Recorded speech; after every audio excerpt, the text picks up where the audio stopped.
안녕하십니까. 행복이 먼저다. 오늘은 시기 질투하는 불쌍한 사람들이라는 제목으로 몇 말씀 같이 나누도록 하겠습니다. 시기 질투하는 사람들이 있죠.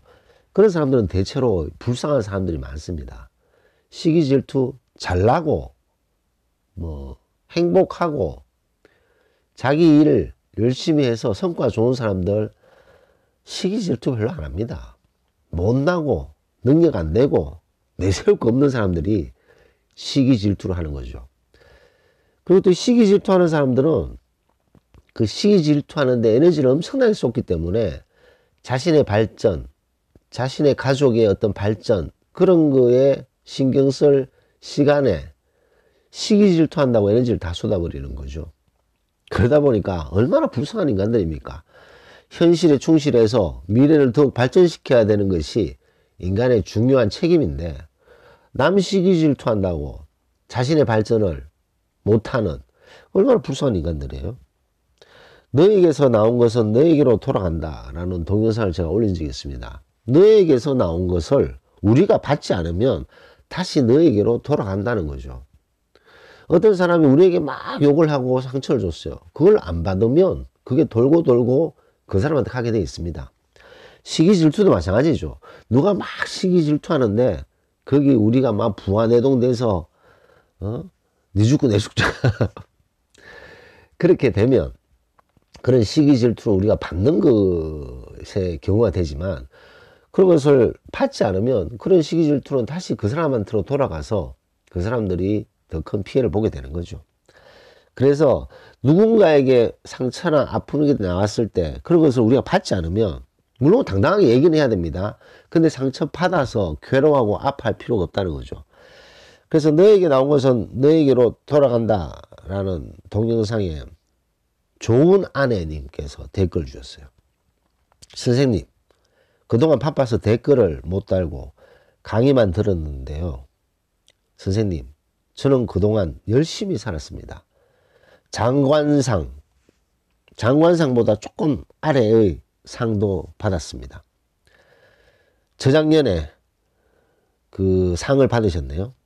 근데 가만히 있는데 내일 열심히 하는데 나를 물어뜯는 사람들이 있습니다.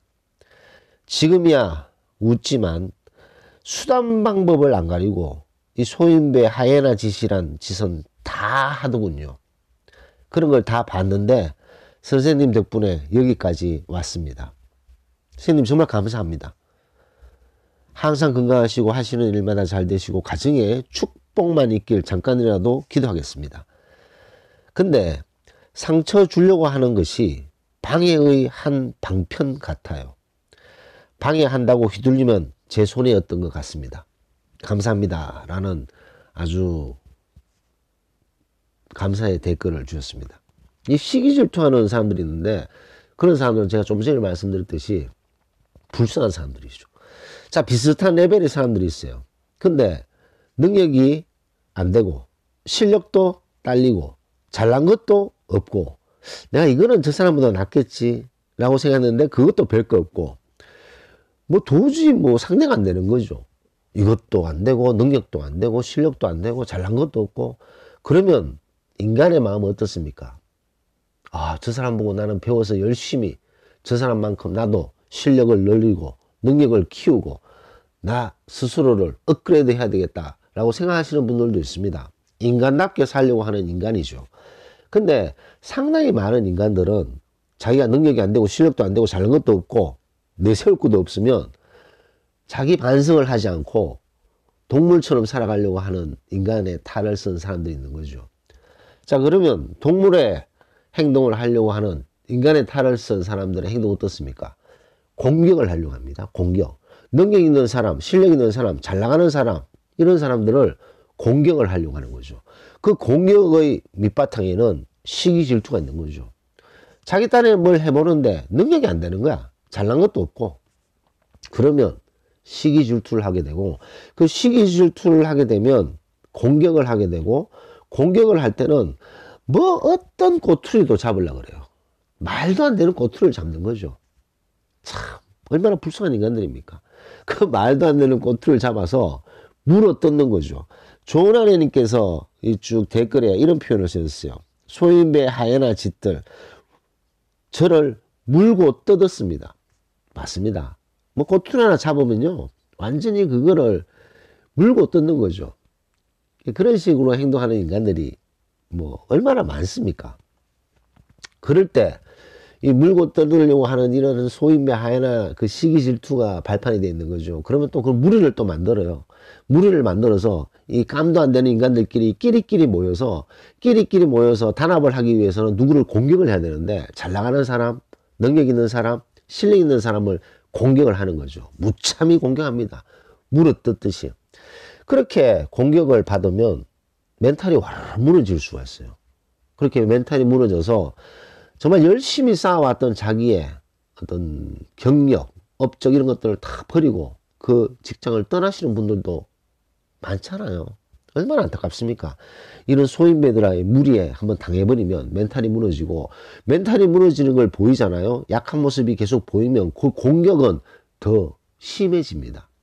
저 사람이 저렇게 능력 있는 사람이 우리가 공격을 했더니 능력이 떨어지고 힘들어하네. 우리 반성해야지. 웃기는 소리입니다. 능력이 떨어지네? 힘들어하네? 더 공격해. 그게 이런 어떤 이 학급들의 기본 마인드라는 거죠. 그래서 더 무참히 공격하고, 그리고 그 공격들과 시기 질투를 정당화시켜버리고, 그 꼬투리 잡아서 공격하는 것을 스스로 정당화합니다. 이런 아주 몹쓸 인간들이 많은 거죠.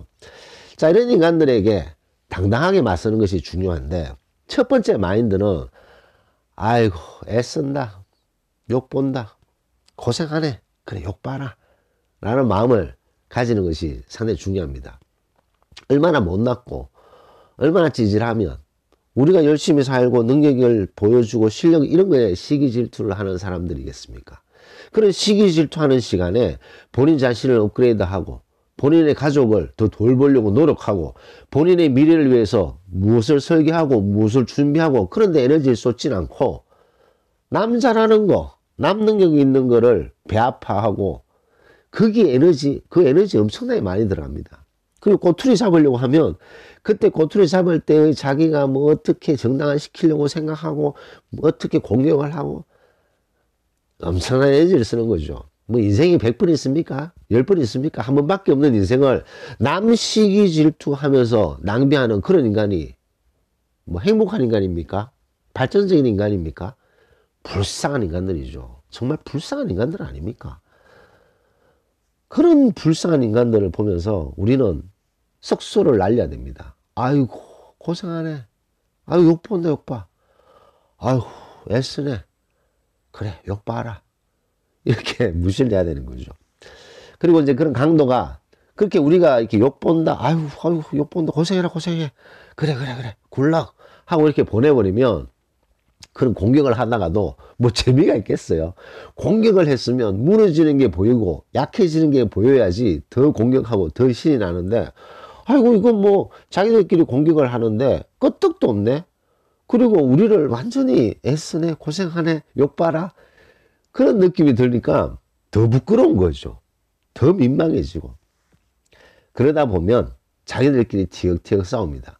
이런 소인배 하예나 무리들이 있어요. 이런 무리들은 이 무리가 살아남는 가장 큰 힘은 공격 대상을 정하고 공격을 했을 때 그 공격에 힘들어하고 아파하는 모습이 바로 이런 소인배 무리들의 먹잇감인 거죠.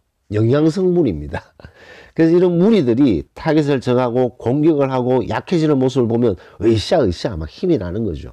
하지만 공격을 하고 또 하고 했는데 끄떡도 없으면 자기들끼리 싸우게 되어 있습니다. 자기들끼리 서로 또 공격을 하는 거죠. 이런 소인배 기질을 가진 사람들은 공격성이 있어요. 공격성. 누구를 공격을 해야 돼. 공격을 해야지만 삶의 보람을 느끼는 그런 하급 인간들 아닙니까? 그러다 보니까 누구를 공격했는데 끄떡도 없다, 난공불락이다, 저 사람 우리하고 격이 다르다, 그러면 더 이상 공격할 재미를 못 느끼고 자기들끼리 공격하면서 치고받고 싸우는 그런 일들이 벌어진다는 거죠. 그렇기 때문에 이런 시기 질투하는 이런 사람들에게 마음 상할 필요도 없고, 내가 저걸 어떻게 복수하지, 그렇게 생각하실 필요도 없습니다. 아주 불쌍한 인간들인 거죠. 저런 불쌍한 인간들에 의해서 내가 마음 상하고 내 자존감이 무너지고 내가 상처를 받고 그럴 필요가 없다는 거죠. 그렇기 때문에 이런 시기 질투하는 이런 불쌍한 사람들을 보면 처음에는 아이고 애쓰네, 아이고 능력도 없는데 저렇게 시기 질투하니 얼마나 고생하냐, 아유 욕 봐라 욕 봐, 그런 생각을 하시게 되면 좀 이렇게 격이 다른 행동을 하게 됩니다. 격이 다른 행동을 하다 보면 그 부류에 생각이 있는 애들이 한 명 있어요. 생각이 있는 애들이 생각을 하게 됩니다. 아, 이게 맨날 이거 남을 시기 질투하고 부정적인 얘기만 하고 무언가 생산적인 얘기는 없고 맨날 이렇게 무리에 휩쓸려서 내가 뭐 하는가? 그러면서 그런 사람들이 한 명씩 우리 편으로 오게 돼 있어요. 왜냐? 그 사람들도 인간이냐 동물이냐 선택을 하다가 더 이상 이런 동물적인 삶을 살 수가 없다. 나도 생산적이고 발전적인 삶을 살겠다. 저 사람 보니까 까딱하지도 않는 자기 자신의 높은 자존감과 격이 다른 저런 행동을 할 수 있고 멋과 향이 있네. 난 저 사람과 친해지고 싶어. 이런 사람들이 한 명, 두 명 생기게 됩니다. 그러면 이렇게 시기 질투하는 그런 불쌍한 사람들 조직은 와야 되는 것이 생긴다는 거죠. 그래서 오늘은 좋은 아내님, 이분은 장관상 바로 아래 상을 받았다라고 말씀하셨는데 뭐 공무원이신지 잘 모르겠네요. 어쨌든 이렇게 열심히 최선을 다해서 능력 있게 사시는 분인데 이런 분들이 마음이 또 선하시잖아요. 그러면 이 시기 질투하는 것들이 끼리끼리 무리를 지어서 물어뜯는 거죠. 꼬투리를 잡아서 물어뜯고 또 공격하고 그런 것들이 이제는 많이 극복이 되었다. 지금은 웃으면서 얘기할 수 있다. 그만큼 내공이 쌓이셨고 자존감이 높으신 그런 상태가 아닌가 생각됩니다. 토요일입니다. 아, 또 토요일 됐군요. 이번 주는 참으로 힘든 시간이었나 생각됩니다. 코로나의 확진자 수도 1000명대를 다 넘어서고 참 어려운 시기가 아닐 수 없습니다. 이제 뭐 3단계로 가느니 마느니 그런 얘기도 있습니다. 지금 소상공인 자영업자분들 얼마나 고충이 심하시겠습니까? 아무쪼록 이 어려운 시기를 잘 버티고 이겨내시기를 바란다는 말씀을 드리면서 오늘 녹음을 마치도록 하겠습니다. 감사합니다.